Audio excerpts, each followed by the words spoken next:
ፂማሞቹ Поздравляем нашего президента с днем рождения! እነዚያ የከተማ ላይ ዘመቻ ጠቢባኖች አስፈሪዎቹ የቼቼን ወታደሮች ወደ ቴህራን የሚያደርሳቸውን ሎንቺና እየጠበቁ ነው። የሩሲያ መንግስት የአስፈሪዎቹን የቼቼን ወታደሮች ምስል ደጋግሞ በማሰራጨት የዩክሬንን ሰራዊት ጉልበት ያብረከርክ ነበር።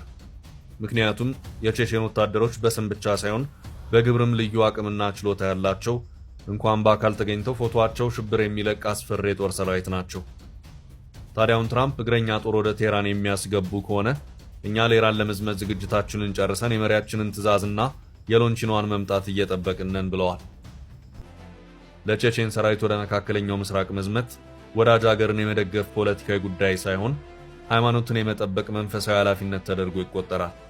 ኢስላማዊ ሪፐብሊክን ከጥቃት የመታደግ ጥሪም ነው።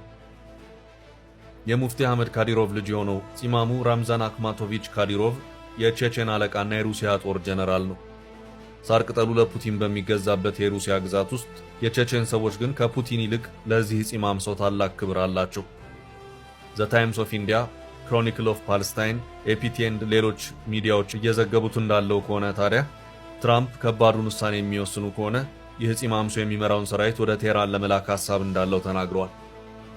ስለዚህ አሁንም ምን ትተሽ ይሆናልን ያዢ እንደሚባለው ቼቼን ወደ ኢራን ሊዘምት ነው የተባለውን ዜና እንተነትናለን።